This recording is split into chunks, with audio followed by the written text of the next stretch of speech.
by telling you about the International Trade Center. Yes, it is a bridge between the trade opportunities that are created in the World Trade Organization, the trade opportunities that are created with the numerous trade agreements signed by countries, and the development world, the development objectives of the United Nations, which is what the UN stands for. And maybe we exist because these opportunities don't translate into development automatically. So we are there in a way as a reminder that to translate economic trade opportunities into realities requires a bit of work. This is the idea behind the Aid for Trade agenda. On the trade landscape, a couple of figures so that we can frame the discussion. Let's say 10, 20 years ago, 70% of world trade was between northern countries, 70%. 20% was between the north and the south. Only 10% was between the south with the south. 70, 20, 10. Today we're moving into a world where 1/3 of world trade will be in the north, 1/3 would be north with south, and 1/3 will be within this growing south. So we have to care about what is happening in the south because it's the growing engine, the growing part of international trade. Second thing, to put this world of trade a bit in perspective. What the World Bank and the International Monetary Fund are telling us is that the growth of trade is slowing down. And they don't think this is just as a result of the economic crisis and maybe some protectionist measures here and there, or the lack of trade finance. The World Bank and the IMF think this is a bit more structural. And it has to do with the fact that value chains in East Asia, which have been driving a lot of the growth in world trade, maybe are slowing down. And what they are telling us is that we should be paying much more attention to other parts of the world where these value chains have not developed in the past, whether it's South Asia, whether it's Latin America, and whether it's in the continent where these value chains are, let's say, more scant, and this is the African continent. So this is a bit of the landscape that I think we have to have in mind as we approach the issue of women entrepreneurship. There is going to be a number of events this year, 2015, that will place the issue of women empowerment very prominently on the international agenda. 2015 is the year when we will be hopefully concluding the post-2015 development agenda of the UN, the Sustainable Development Goals, the new agenda to replace the Millennium Development Goals. We are going to be celebrating 20 years from the Beijing Plan of Action. It's 20 years that we decided to place gender equality at the heart of the work of the United Nations. 2015 will also be the year when the WTO gathers around the 5th Global Review on Aid for Trade. All of these are important moments to look at what we can do to put economics more at the heart of women empowerment. To start with, what we know is that only 2% of this aid for trade is going to, is explicitly targeting gender equality. So we know there is a way to go. Now, this focus on women economic empowerment, on women entrepreneurship, is coming out of a recognition of the untapped potential, untapped productive potential that these women represent. We know, we always talk about the billion in India, the billion in China. I want to talk to you today about the 3rd billion.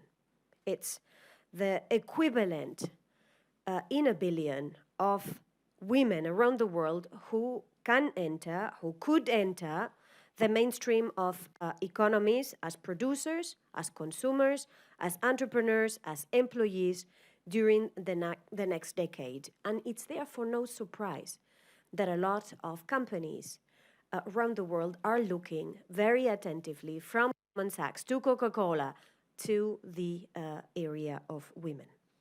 Now, these are many women whose lives have been stunted and very often even suppressed, but all of a sudden they stand on the verge of breaking out of subsistence economic activities and moving into the world of productive work, ranging from manufacturing, agro-processing to, and this is also important to keep in mind, the growing part of our economies called services. By 2020, around 817 million of these women could already be making meaningful contributions to global economic prosperity. And the vast majority of these 870 million women are from emerging or developing countries. Potential for America, Latin America, for Africa, for Asia, and for the Middle East. Now, all of this is aspirational unless we transform this potential, again, into realities. Many of these women are neither prepared nor enabled to exercise their full potential as players in the economy. And actually, 80% of these women fall into the category, into the two categories, neither enabled nor prepared. So what does it mean to prepare? What does it mean to enable? Well, prepared means essentially education up to secondary level, at least. Enabled means ability to mobilize families, communities, governments, and even global actors to support women economic empowerment. Taken together, around 170 plus. We serve all of them. We have to be responsive to all of them, but we do this in a different manner. We focus 60 to 70% of our interventions on those that need us most, meaning Sub-Saharan Africa, least developed countries, small island developing states, and landlocked developing countries, post-conflict and fragile states. This is 60 to 70% of our clients. And there we work on concessional terms, like a real development agency. We work beyond that. We work a lot. The next in line is the Arab countries, Morocco, Tunisia, Jordan, Palestine, although you could say Palestine is in the previous category, Lebanon, Egypt. There we work partly with projects that countries want to support, partly with interventions that these countries co-finance. And then we work also with middle-income countries and even developed countries. We are also doing a lot of work for the European Union member states. We are also working for Japan, for the US, but there they have to pay for our services. So the vocation that we have is universal, but the financing is differentiated with the concessional financing going where there is a greater need, which is to the bottom of the market, but not rejecting, not refusing to work in countries that are ready to pay for their services. If Chile... Through the government, is through your NGO, through your an office if you have in Iraq, which I'm not aware about it. Thank you very much. Pleasure. We don't have offices anywhere around the world other than in Geneva. We have interventions in countries. We essentially work when a government knocks at our door, or through governments knocking at our door. That's how it starts. We are an intergovernmental agency. So we serve governments, so policymakers, small and medium enterprises in the countries that are members of the family, and trade and investment promotion agencies that support the SMEs. The interventions start with the governments, the countries knocking at our door.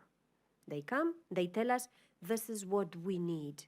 We are not offer-driven, we are demand-driven. The country tells us what the country thinks it needs. We then sit down with the country, and then we may be able to advise the country, maybe you haven't seen this, and this is a big issue for you. Certainly all these things that you've seen are an issue for you. Maybe this thing that you think you have a problem is not such a big problem for you. Concentrate on this one. That's how we would do this. We do this all the time, all year round. We also cater for emergencies, let's say. We were very active in Liberia. Ebola came, we had to stop, and we are now resuming. So we are small.